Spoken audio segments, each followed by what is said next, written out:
ആദിശങ്കരൻ ഈ ക്ഷേത്രത്തിലെത്തി പ്രാർത്ഥിച്ചതായി കാണുന്നല്ലോ, അതിന്റെ കാരണം എന്താണ്? രസകരമായ ഒരു കഥയാണ് അതിന്റെ പിന്നിലുള്ളത്. വിദ്യാസമ്പന്നരുടെ നാടായ കേരളത്തിൽ വിദ്യാധിദേവതയായ സരസ്വതി ദേവിയുടെ ഒരൊറ്റ ക്ഷേത്രം പോലും ഇല്ലാത്തതിന്റെ കുറവ് പരിഹരിക്കാൻ ശ്രീ ശങ്കരൻ നിശ്ചയിച്ചു. അദ്ദേഹം മൈസൂരിലുള്ള ചാമുണ്ടേശ്വരി ക്ഷേത്രത്തിൽ പോയി സരസ്വതി ദേവിയെ തപസ് ചെയ്തു. ഭക്തോത്തം സമയം കണ്ണു തുറക്കൂ. മഹാഭാഗ്യം, വിദ്യാരൂപിണി, സകലകലാ സ്വരൂപിണി, ഈ ഭക്തന്റെ നമസ്കാരം. വേദാന്ത വിജ്ഞനായ നിനക്ക് എന്ത് വരമാണ് വേണ്ടത്?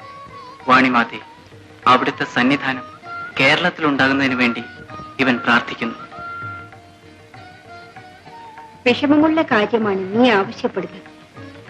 ഈ ചാമുണ്ഡി ക്ഷേത്രത്തിൽ നിന്ന് ഞാൻ പോന്നാൽ ഇവിടം നാശോന്മുഖമാകും. അങ്ങനെ കൽപ്പിക്കരുതേ. ഇത്രകാലം ദേവി ഇവിടെ സന്നിധാനം ചെയ്ത് ഈ നാട്ടുകാരെ അനുഗ്രഹിച്ചില്ലേ?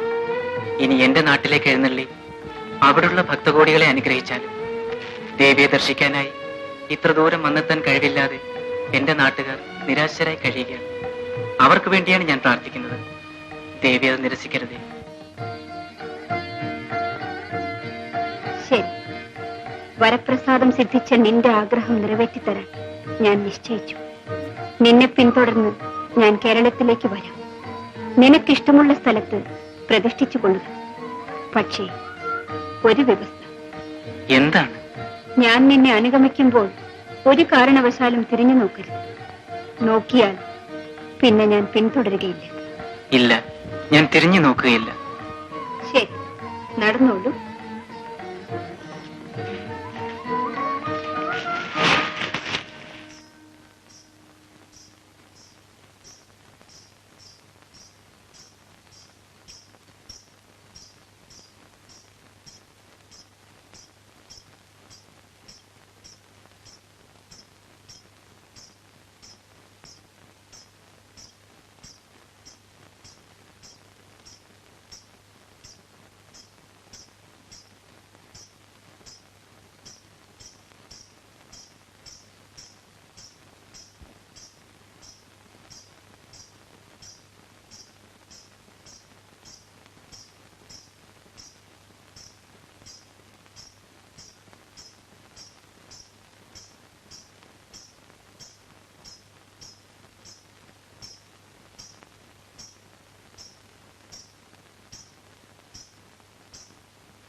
ദേവിയുടെ കാൽച്ചിലമ്പൊലി കേൾക്കുന്നില്ലല്ലോ.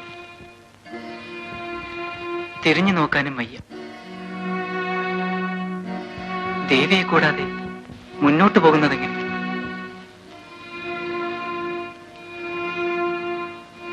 അയ്യോ ദേവി, മാപ്പ്. ഇവന്റെ അപരാധത്തിന് മാപ്പ് നൽകിയാൽ നിവൃത്തിയില്ല. നീ നമ്മുടെ വ്യവസ്ഥ ലംഘിച്ച നിലയ്ക്ക് ഇനി നിന്നെ പിന്തുടരാൻ നിർവാഹമില്ല. ഈ നിമിഷം മുതൽക്ക് ഈ മൂകാംബികയിൽ ഞാൻ സന്നിധാനം ചെയ്യുന്നതാണ്. ദയാമേ, അറിയാതെ ചെയ്ത അപരാധമല്ലേ? മനുഷ്യ സഹജമായ ഈ പിഴ പുറത്ത് ഇവന്റെ കൂടെ എഴുന്നള്ളണമേ. ഇല്ല, ഈ മൂകാംബികയിൽ നിന്ന് ഒരടി പോലും ഞാൻ മുന്നോട്ട് വെക്കുകയില്ല. എന്നെ ദർശിക്കേണ്ടത് കേരളത്തിന്റെ അതിർത്തിയിലുള്ള ഇവിടെ വന്ന് ദർശിച്ചു കൊള്ളട്ടെ. അങ്ങനെ കൽപ്പിക്കരുതേ. അവിടുത്തെ സാന്നിധ്യം കേരളത്തിൽ ഉണ്ടാകുന്നതിന് വേണ്ടിയാണ് ഇവൻ ഇത്രകാലം തപം ചെയ്തത്. അത് സാധിക്കാതെ വന്നാൽ ഈ സന്നിധിയിൽ നിന്ന് പോവുകയില്ല. ഇത് സത്യം. വത്സ, നിനക്ക് ഇത്ര നിർബന്ധമാണെങ്കിൽ നിന്റെ ആഗ്രഹം ഞാൻ സാധിച്ചു തരാം. പക്ഷേ നിന്നോട് ഒന്നിച്ച് ഞാൻ വരുന്നില്ല. നിന്റെ നാട്ടിലെ ചോട്ടാനിക്കര ക്ഷേത്രത്തിൽ എന്നും രാവിലെ നിർമാല്യം നട തുറക്കുന്നത് മുതൽ ശ്രീബലി കഴിയുന്നത് വരെ എന്റെ സാന്നിധ്യം ഉണ്ടായിരിക്കും. അതിനുശേഷം ഞാൻ ഈ മൂകാംബികയിലേക്ക് പോരും. അതുകൊണ്ട് കേരളത്തിലെ ഭക്തന്മാർ ചോട്ടാനിക്കരയിലെത്തി രാവിലെ ശ്രീബലി വരെയുള്ള സമയത്ത് എന്നെ ഭജിച്ചാൽ ഉദ്ദിഷ്ട ഫലം സിദ്ധിക്കും. ഇനി സമാധാനമായി നാട്ടിലേക്ക് പോകൂ. ദേവിയുടെ ദയാവായ്പിന് നമസ്കാരം. ദേവി,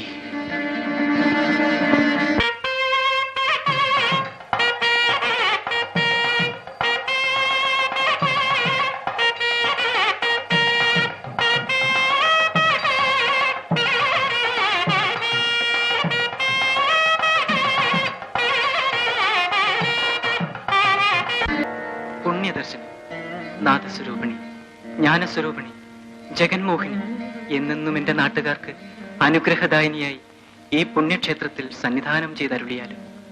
മഹാമായി, ജഗദംബികെ, രാജരാജേശ്വരി, അന്നപൂർണേശ്വരി, പ്രസീദ പ്രസീദ. ഇന്നും ഇവിടുത്തെ ശ്രീബലി കഴിയുമ്പോഴാണ് മൂകാംബിക ക്ഷേത്രത്തിന്റെ നട തുറക്കുന്നത്.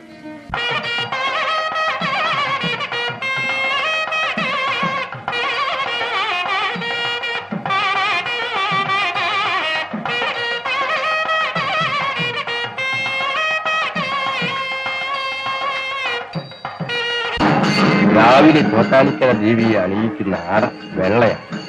വെള്ളപ്പളുങ്കു നിറമാണ്ട സരസ്വതിയുടെ സാന്നിധ്യമുള്ളതിനാലാണ് വെളുത്ത ആട അണിയിക്കുന്നത്. കാലത്തുള്ള ശ്രീബലി കഴിഞ്ഞാലോ? പിന്നീട് ഭഗവതിയെ സൂചിപ്പിക്കുന്ന ചുവന്ന ആടയാണ് ചാത്ത.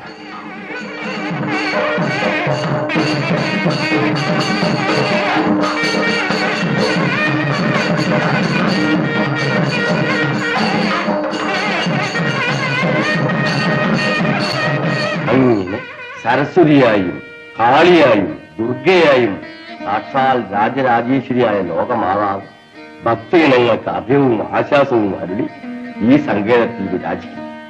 ഈ ക്ഷേത്രത്തിൽ മേൽക്കൂരയില്ലാത്ത ഒരു രക്ഷിത്തറയുണ്ടല്ലോ, അതിന്റെ അർത്ഥം എന്താണ്? പറയാം.